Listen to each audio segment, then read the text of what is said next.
It is very important for you to know your partner's medical history before marriage. It is not enough for you to know about their favorite color, favorite food, favorite car, etc.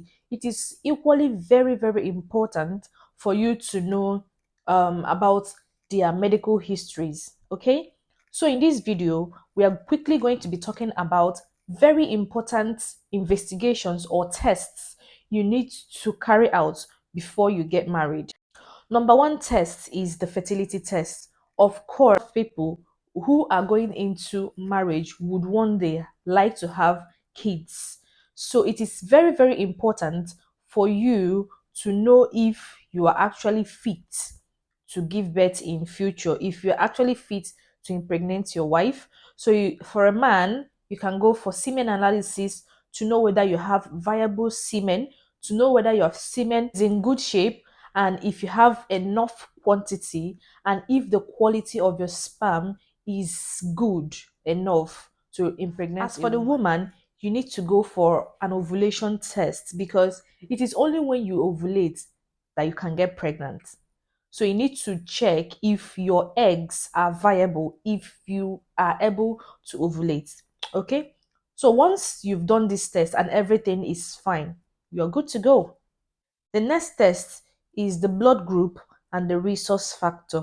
Of course, this is very, very important because in future something might come up and you might be expected to donate blood for either your child or your wife or to your husband.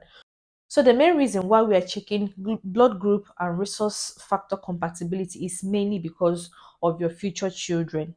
But as a woman, you have checked your blood group, it is fine, but your resource factor is negative. Then there is a problem. If you're watching this video and you've got resource factor negative, then you have to seek immediate medical intervention from when you are ready to give birth because it's going to affect your future kids. Of course, it is going to affect your future pregnancies. So it is better for you to start now to know what you will do when you are pregnant or when you are getting ready to get pregnant for women who has got resource factor negative. Hmm? The next one is the STD screening, including HIV and AIDS. Of course, we all know marriage is a serious business. Okay, so you would want to know the history of your partner, the sexual history of your partner. So you need to go for venereal disease tests. You need to know whether they've got hepatitis, any sort of sexually transmitted infections, whether they've got HIV, AIDS. If it is something that you need treatment for, then you people can go for treatments together, treat it, and then you move ahead. Then it is also something that you need to accept. There are people who there may be some types of infection that you've got, and someone might say they don't want to marry you again. So this thing has to do with acceptance, taking a huge step. So the first thing you have to do is to find out. You go for tests and find out if your partner or yourself has got any infection that could cause any hindrances in future. Now if you've gone for these tests and everyone is clean, then you're good to go. The next test is the genetic blood disorder test. I mean, yeah, there are people who inherited or inherit some form of blood diseases from their parents. So this is also something that you need to accept as a spouse or as an intending spouse to this particular person. If you feel that this genetic blood disorder is something that you cannot deal with in future because of the sake of your kids, then you have to tell the person on time so that they will know what they are doing. If your intended partner has got any form of genetic blood disorder and it is something that you are comfortable with, then that's fine. The only thing you have to do is to start immediately or to start on time to seek for medical interventions. Okay, because there are people who they bleed easily. You see, they have blood clotting factor issues. There is a lot of things that can go wrong with genetic blood disorders, but it is now left for you to accept or to not accept. So that is why it is very, very important to go for all these tests before you get married.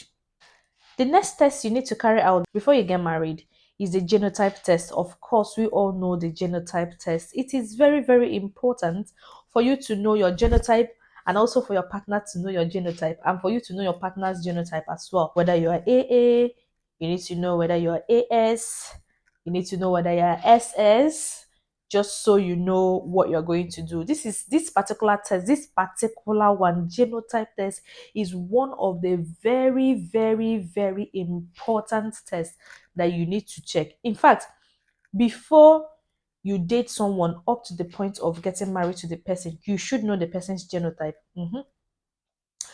Just for the sake of the future. All right. So genotype test is very, very important. Take note. The next thing you have to know about your intending spouse before you get married is if they have any long term or chronic illness or chronic medical conditions. For example, some people have heart problems in their family, some people have hypertension in their family, some people have diabetes in their family. So, this is something that you need to know as an intending spouse. If you're fine with it, good. If you're not, well. So if you're okay with your partner living with any chronic or long-term medical condition, then that's fine. The only thing you have to do is to start early to seek medical intervention. Simple. And then, the person would have to do some lifestyle modification through dieting, exercises, taking their medications regularly, and also going for regular checkups. So, these are some of the things you need to know about your partner just for you to have a good marriage. Because I've had people say, "You deceived me into marrying you without telling me you have this, without telling me you have that." So, going for all these tests would help save you a lot of stress in the future. The last but not the least in this category is mental health status. Of course, before you get married, you need to know the mental health status of your partner. You need to know. Some people have a lot going on with them. You need to know whether they have schizophrenia, whether they are psychotic, whether they are neurotic, bipolar. You need to know so that tomorrow someone will not kill you in your sleep or harm your kids or just do something bizarre in future. So you need to know all these things before you take the bold step in getting married to someone. I actually believe that this video has been very useful. Kindly share this video, share, so that others can learn, from it.